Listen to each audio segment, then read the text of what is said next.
Hello students, you are most welcome to our YouTube channel GIS Kathumar. Students, we are going to study 11th class chemistry English medium. Our chapter 3rd periodic table is going on. In this chapter, today we are going to study about SPD block elements. Students, आपको previous videos में मैंने periodic table के बारे में आपको explain कर दिया है। पीरियडिक टेबल आपको बना दी है। पीरियडिक टेबल में ब्लॉक वाइज एलिमेंट्स को किस प्रकार कैटेगराइज किया गया वो भी मैंने आपको बताया था। तो प्रीवियस वीडियो में ही मैंने आपको एक चीज़ और बताई थी स्टूडेंट्स कि जो एस ब्लॉक एलिमेंट है, फर्स्ट ब्लॉक एलिमेंट थे S block element. S block element जितने भी थे वो सभी मैंने आपको नोट किए थे। एस ब्लॉक एलिमेंट मैंने आपको नोट किए थे, उनके फुल फॉर्म भी मैंने आपको नोट की थी और उनके लिए एक ट्रिक्स भी आपको बताया था, ठीक है ना। एक ट्रिक्स भी आपको बताया था कि आप इनको कैसे लर्न रख सकते हो। जैसे फर्स्ट ग्रुप और सेकंड ग्रुप के जो एलिमेंट है वो कौन से होंगे, एस ब्लॉक के एलिमेंट। तो फर्स्ट ग्रुप में जो ट्रिक मैंने आपको बोली थी वो थी हलीना करे रब से फरियाद, यानी कि hydrogen, lithium, sodium, potassium, rubidium, caesium, francium, ये फर्स्ट ग्रुप के एलिमेंट हैं। और सेकंड ग्रुप के एलिमेंट थे बेटा मांगे कार स्कूटर बाप राजी, beryllium, magnesium, calcium, strontium, barium और रेडियम, ये एलिमेंट सेकंड ग्रुप के थे। तो फर्स्ट ग्रुप और सेकंड ग्रुप दोनों एलिमेंट मैंने प्रीवियस वीडियो में आपको नोट भी किए थे ट्रिक्स के साथ। तो देखो एस ब्लॉक के बारे में कुछ खास प्रॉपर्टीज़ हैं, उनको और मैं थोड़ा सा आपको नोट कर देता हूँ, आप उनको थोड़ा सा ढंग से चेक करना। देखो एस ब्लॉक के जो एलिमेंट हैं उनको हम एस ब्लॉक एलिमेंट क्यों कहते हैं। तो देखो बच्चों, किसी भी कोई भी एलिमेंट है, जैसे ये एलिमेंट ले रहा हूँ मैं सोडियम, ये सोडियम एलिमेंट है, इस एलिमेंट के पास इलेक्ट्रॉन्स होते हैं। तो जैसे सोडियम के पास कितने इलेक्ट्रॉन हैं, 11 इलेक्ट्रॉन। एक चीज़ से आप लोग ध्यान रखना कि number of electrons always equal to number of protons, also always equal to atomic number। ये आपको ध्यान रखना है। किसी भी एलिमेंट के अंदर नंबर ऑफ इलेक्ट्रॉन्स कितने होते हैं, जैसे ये आपसे अगर पूछा जाता है तो आपको ध्यान में रखना है कि एलिमेंट के अंदर नंबर ऑफ इलेक्ट्रॉन्स है वो इक्वल होती है प्रोटॉन्स की नंबर के, और ये सारी चीज़ें इक्वल होती हैं एटॉमिक नंबर के। यानी कि एलिमेंट का जितना एटॉमिक नंबर है उसके अंदर उतने ही तो प्रोटॉन्स होंगे और उतने ही इलेक्ट्रॉन्स होंगे। जैसे सोडियम का एटॉमिक नंबर 11 है तो इसके पास 11 इलेक्ट्रॉन्स हैं और 11 ही इसके पास प्रोटॉन हैं। तो जब आप सोडियम का इलेक्ट्रॉनिक कॉन्फ़िगरेशन नोट करोगे, ठीक है ना, तो देखो अब तक आपने जो प्रीवियस क्लासेस थी, जैसे 10th क्लास थी, उसके अंदर आपने देखा था KLMN, इस तरह से सेल को कैटेगराइज किया गया था।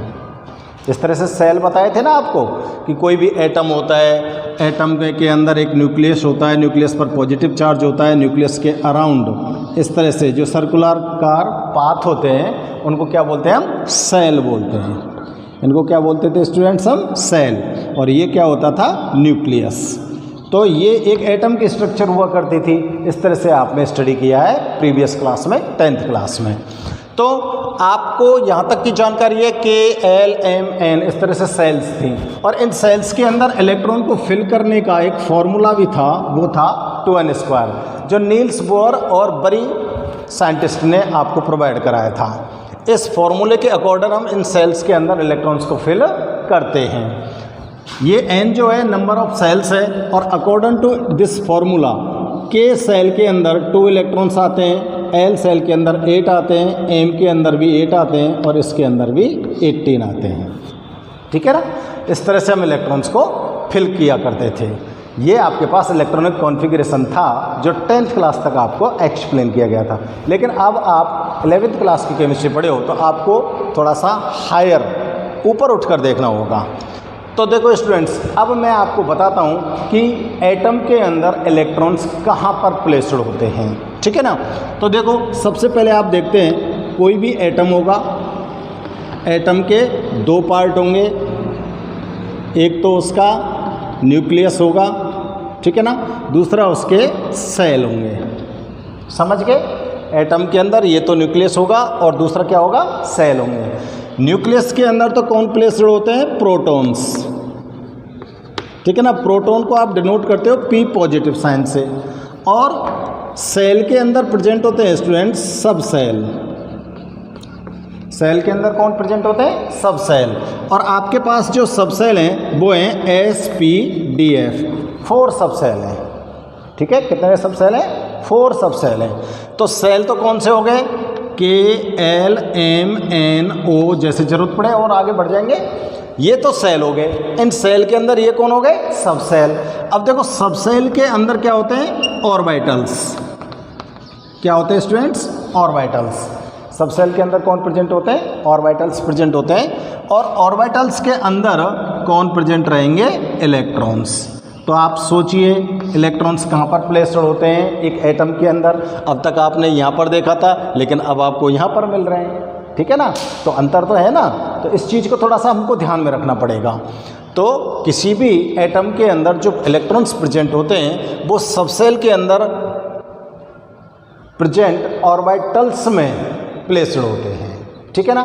अब ये जो ऑर्बिटल्स हैं, इन ऑर्बिटल्स को सब सेल के अकॉर्डिंग कैटेगराइज किया गया है।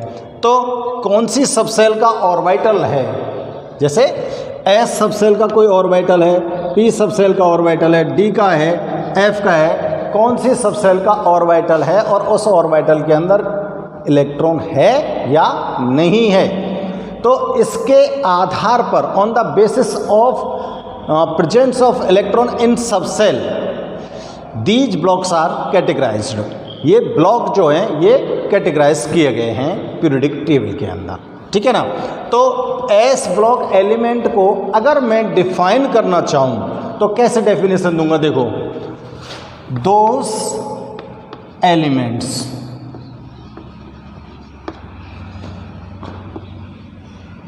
which last electron enters in S subcell called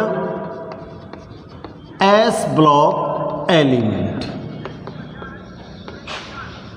समझ आ रही है बात? एस ब्लॉक के एलिमेंट कौन से बोलेंगे हम, जिनका लास्ट इलेक्ट्रॉन इंटर्स करता है एस सब सेल में, तो वो एस ब्लॉक के एलिमेंट हैं। यानी कि फर्स्ट और सेकंड ग्रुप के जो एलिमेंट हैं उन सभी एलिमेंट्स का लास्ट इलेक्ट्रॉन कहाँ पर इंटर करता है, एस सब सेल में।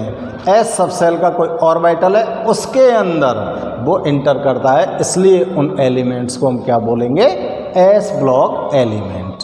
समझ में आ गई बात? एस ब्लॉक एलिमेंट कौन होंगे।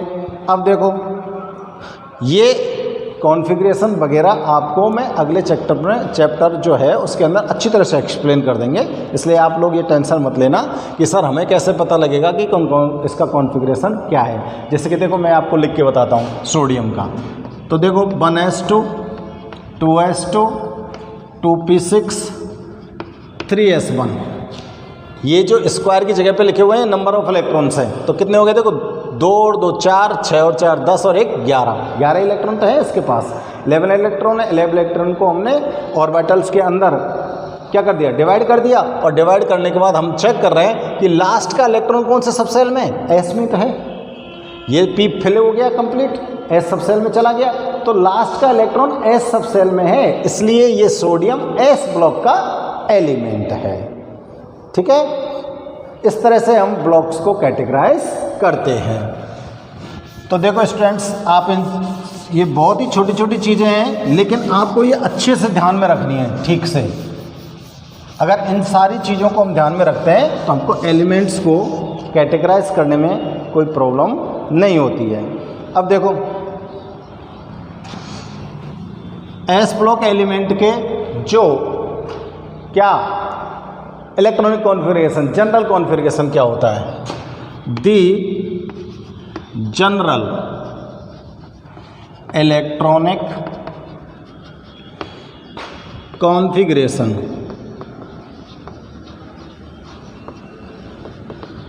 Of S block element,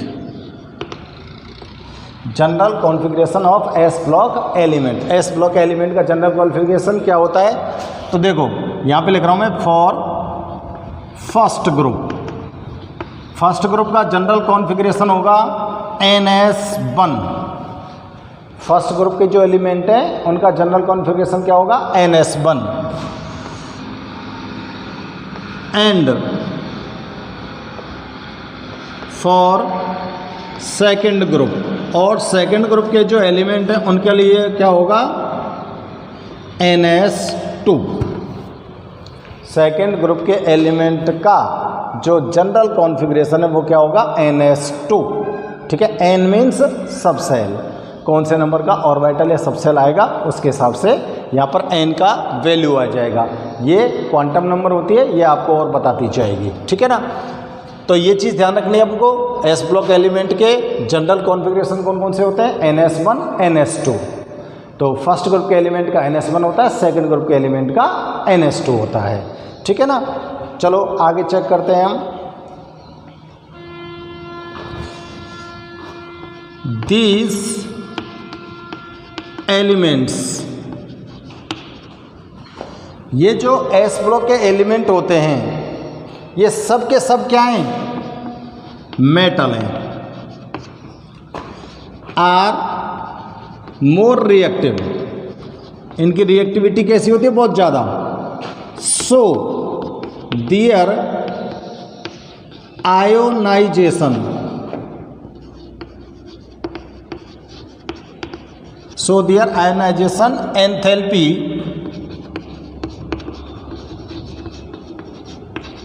is very less। इनकी आयोनाइजेशन एंथैल्पी कैसी होती है? बहुत कम होती है। और आयोनाइजेशन एंथैल्पी कम होने के कारण, लेस होने के कारण, ये सभी जो एलिमेंट हैं ये इजी वे में इलेक्ट्रॉन को रिलीज कर देते हैं।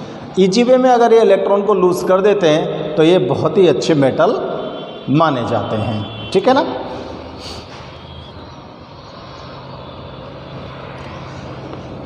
these elements readily lose electrons and form +1 और +2 आयंस।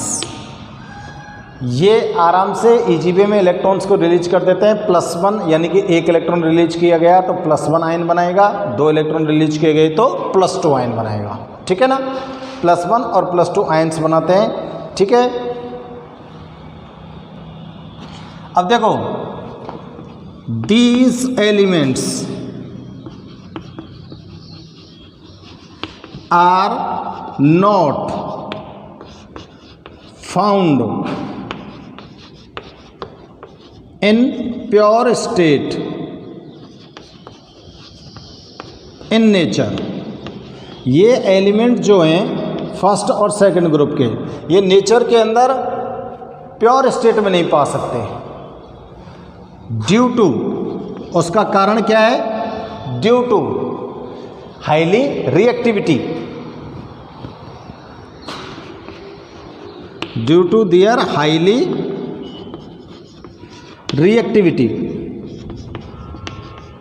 इनकी बहुत हाईली रिएक्टिविटी होती है, इसलिए ये हमको नेचर के अंदर प्योर स्टेट में नहीं मिल सकते, जल्दी से ये रिएक्शन कर जाते हैं। जैसे सोडियम पोटेशियम के बारे में आपने 10th क्लास में या 9th क्लास में भी सुना होगा कि इनको केरोसिन ऑयल में डिप करके रखा जाता है। अगर थोड़ा सा इनको बाहर एयर की प्रेजेंस में ले आए तो इनमें एक्सप्लोजन हो जाता है।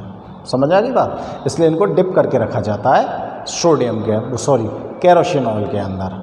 तो ये सभी के सभी जो एलिमेंट हैं ये ईजी वे में इलेक्ट्रॉन्स को रिलीज करने वाले होते हैं, हाईली रिएक्टिव होते हैं।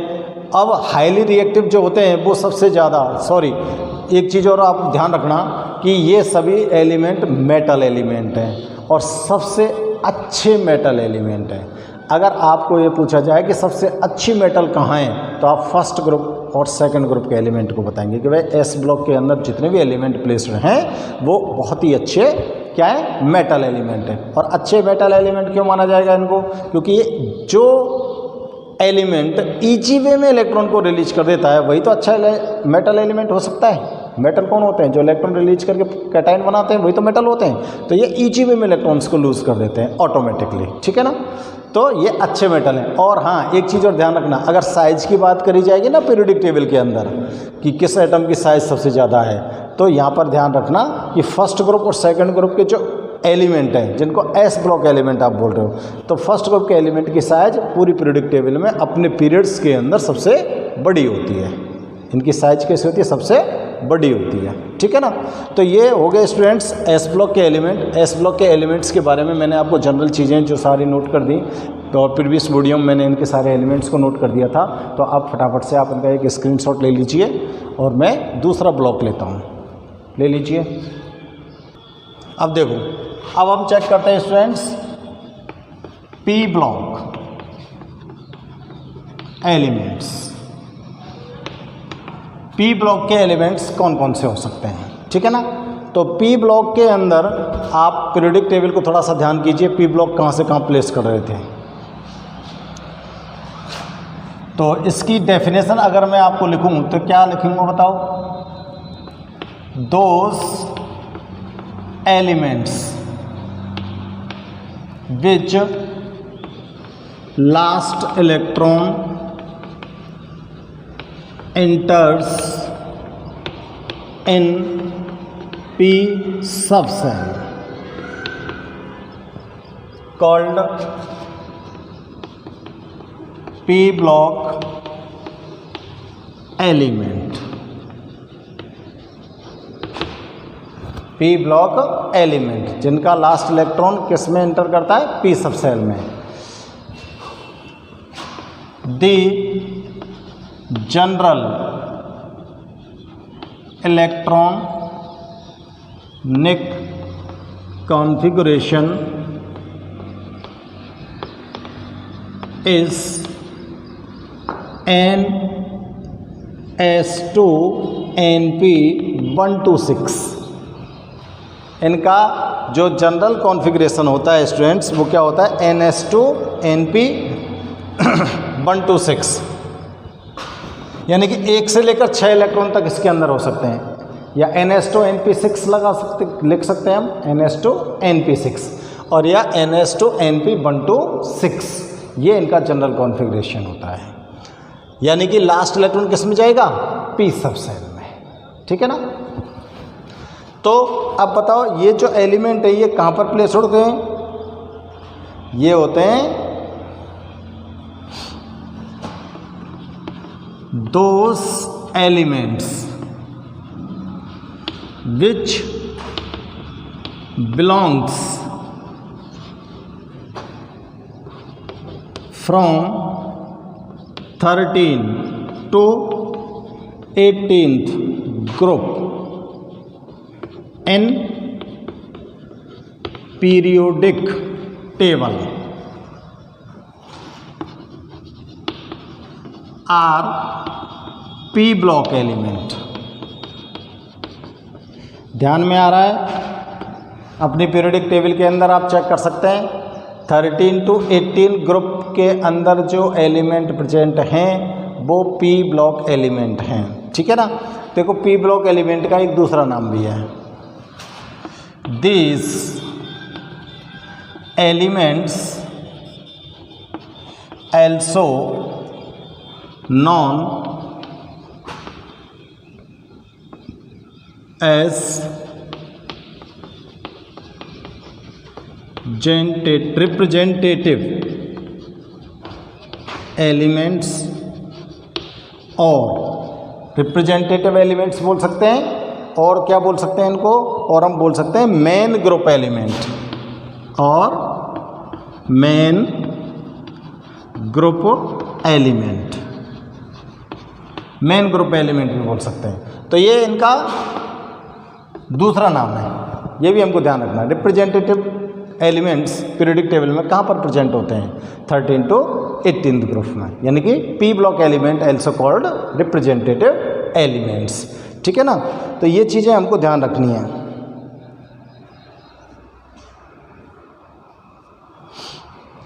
देखो पी ब्लॉक के अंदर noble gas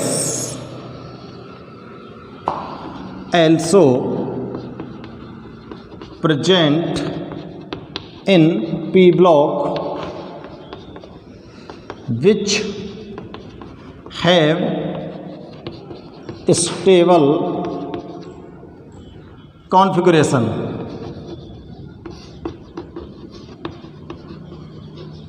which have stable configuration।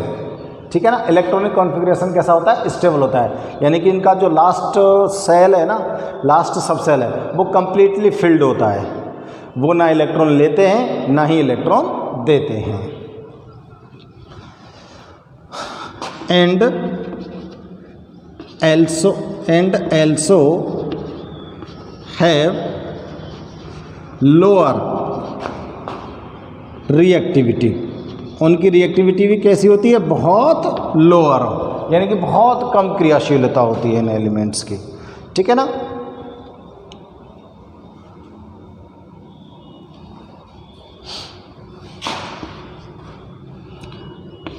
There are metal, non-metal and metalloid elements also present in P block।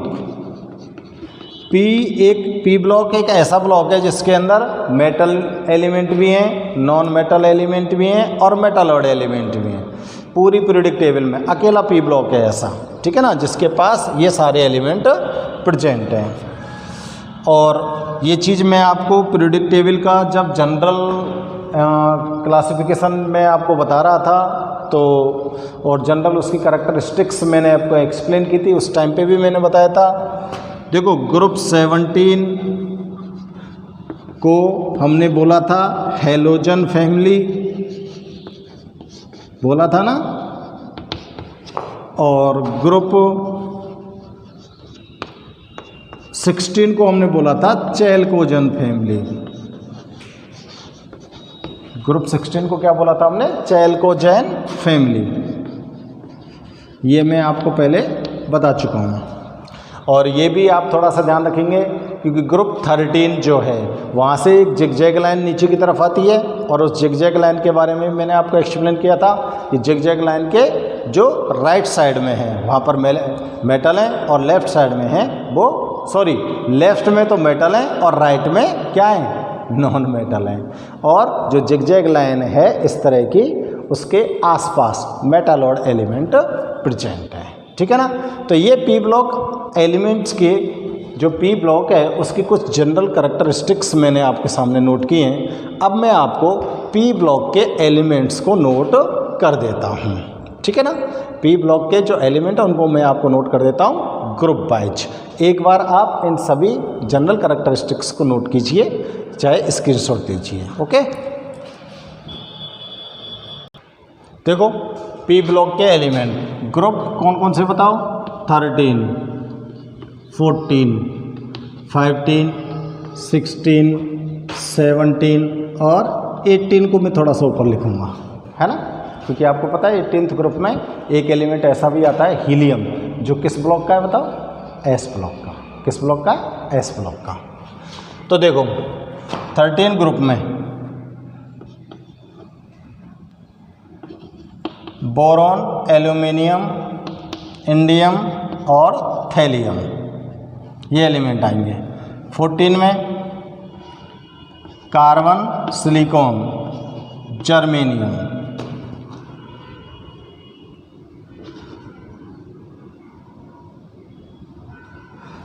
एक रह गया,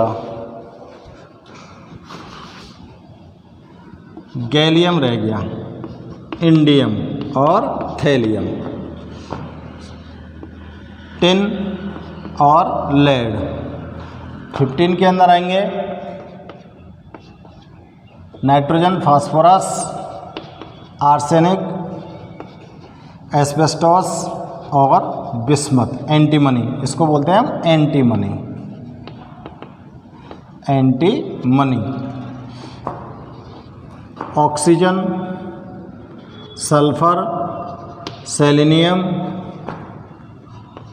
tellurium, polonium, fluorine, chlorine, bromine, iodine और एस्टेटाइन। यहाँ पर आएगा helium, neon, argon, krypton, xenon, radon. ठीक है। हाँ, तो ये भाई साहब हो गए आपके पी ब्लॉक के सारे मैंने एलिमेंट नोट कर दिए। ठीक है। अब पी ब्लॉक के जितने भी एलिमेंट आपको यहाँ पर नोट हैं, उन सभी एलिमेंट्स के नाम आप आराम से देख सकते हैं। नाम मैं लिख दूंगा इनके सबके, और ग्रुप वाइज आपको, और आपको ये सारे एलिमेंट अपने ग्रुप वाइज लर्न करना है। तो एक बार मैं आपको यहाँ पर एक ट्रिक बता देता हूँ। देखो, इन सभी एटम्स के, मेरे को एटॉमिक नंबर अगर ध्यान नहीं है तो मैं इन सभी एटम्स के एटॉमिक नंबर कैसे ध्यान करूँ, कैसे लर्न करूँ। तो एक ट्रिक ध्यान रखना, 2, 8, 8, 18, 18, 32। ये ट्रिक ध्यान रखनी है आपको। 2, 8, 8, 18, 18, 32। ठीक है ना। इलेक्ट्रॉनिक कॉन्फ़िगरेशन लिखते हैं ना सेल में, 2, 8, 8, 18, इस तरह से आप प्रीवियस क्लासेस में लिखते होते थे। ठीक उसी प्रकार से ध्यान रखना है। अब देखो मैं इनके क्या बना रहा हूँ, एटॉमिक नंबर। तो देखो हीलियम, ये 2 है इसका। नियोन, 2 में 8 जोड़ दो, 10 हो गया। 10 में फिर से 8 जोड़ दो, 18 हो गया। 18 में 18 जोड़ दो, 36 हो गया। 36 में 18 जोड़ दो, 54 हो गया। 54 में 32 जोड़ दो, कितना हो गया, 86। ये सभी के एटॉमिक नंबर आ गए। समझ में आ गई बात? क्या आ गए? सभी के एटॉमिक नंबर आ गए। अब इन सब के एटॉमिक नंबर भी आप ले सकते हो। कैसे ले सकते हो? तो देखो, इसका होता है कितना, 9। भाई 10 तक तो सबके लर्न होते हैं। इसका 9 होता है। 9, 8 कितने हो गए, 17, 17, 18 कितने हो गए, 35, 35, 18 कितने हो गए, 53, और 53 और 32 कितने हो गए, 85। समझ गए? अब या तो आप इस ट्रिक से निकाल लो इस साइड में, या फिर आप इनको सबको कैसे ले आओ, डिक्रीजिंग ऑर्डर में ले आओ। जैसे इसको अगर लाएंगे 84, ये आ जाएगा 83, ये आ जाएगा 82, ये आ जाएगा 81, और ये आ गया 52, 51, 50, 49। ठीक है ना। 35, 34, 33, 32, 31। इसका आ जाएगा 16, 15, 14, 13। ये कितना आ गया? समझ आ गई बात? एक ट्रिक से आप सभी एलिमेंट के एटॉमिक नंबर किस तरह से कैलकुलेट कर सकते हो, वो चीज़ आपको समझनी चाहिए। देखो मैंने ट्रिक के अकॉर्डिंग यहाँ पर निकाल दिया। ठीक है, आपको इस तरह से समझना है। अब आप इन सभी एलिमेंट्स के फुल फॉर्म में एक बार बोल रहा हूँ, ध्यान रखना। Boron, aluminium, gallium, indium, thallium, carbon, silicon, germanium, tin, lead, इसको क्या बोलेंगे, lead, nitrogen, phosphorus, arsenic, antimony, bismuth, इसको क्या बोलोगे आप, bismuth, oxygen, sulphur, selenium, tellurium, polonium. ये सेलेनियम ये टेलुरियम और ये पोलोनियम। समझ आ गई बात। Fluorine, chlorine, bromine, iodine, astatine, क्या बोला मैंने, astatine, helium, neon, argon, krypton, xenon, radon, ये सब के सब क्या है, नोबल गैस।